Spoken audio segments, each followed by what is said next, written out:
الله منا ومنكم عيد مبارك علينا وعليكم. سمنا أياما أحلى الأيام، يا ربي أعظها كل الأوام. سمنا أياما أحلى الأيام يا رب. عليكم ورحمة الله وبركاته. عيد مبارك، كل عام وأنتم بخير. تقبل الله منا ومنكم صالح الأعمال. عيد مبارك، عيد مبارك، عيد مبارك، عيد مبارك. السلام عليكم ورحمة الله وبركاته. عيد مبارك مسلم توني وندي بقى أيانا إذا الفطري نجا نجا سنتشو بربادة. Akka beekamutti inni alfitrii kuni mallattoonni beekamuun keessaa takka takbiirtaadha. Ijoolleen amma waliin argamnu tuni ijoollee maayaati. Ijoollee maaya qalloodhaati. Qalloo haa maqaaf jenna malee gabbattu weeyita. Ijoollee gabbattuudha amma immoo. وعليكم السلام ورحمة الله وبركاته. جنة بودا كسمة وليس خينيا توجي محمد. بسم الله الرحمن الرحيم. الصلاة والسلام على رسول الله صلى الله عليه وسلم.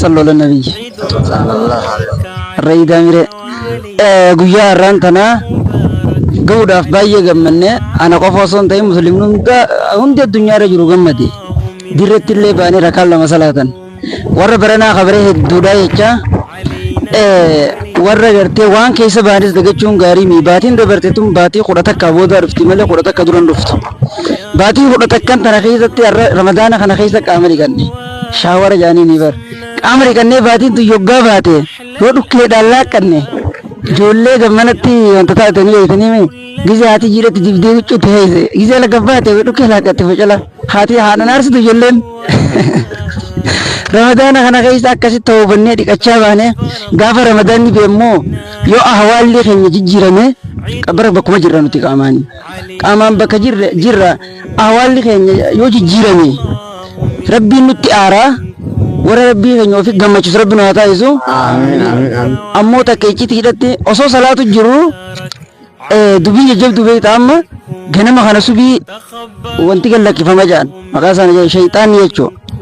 ganama kana subii gallakkifama jaan akka jaanitti akkas ganama kana subii gallakkifamaa jaan ajaa'iba waan sitti ta'u gara koteen garree maduree garuu faca'ee jira asirraa qabatee dirree irraa galaan manatti nama kana hunda mana galee waa keessa kaasa dhalaas dhiiraas akkuma beekamutti jechuudha yeroo kana maal ta'uu qabna irraa of tiisuu qabna amma isin guututti ijoollee maayee gabbattuuti akkam eeggan eega ammallee ijoollee maayaa imaana jaaniin tokko gammachuun iida ta'uuf hin gammadee salaatuuf illee isin wajjin ijoollee maayaa gabbattuuti wajjin soomana kana asitti dhuma isaa asitti iida godhuu kiyyaaf hedduu gammachuu guddaan dhagahame warra baranaa kabara hedduutiin isin hin jaa. Wassalaamu alaikum warahmatullahi wabarakaatu.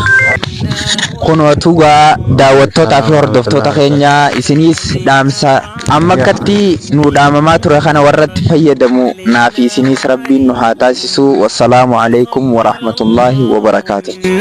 ومنكم عيد مبارك علينا وعليكم.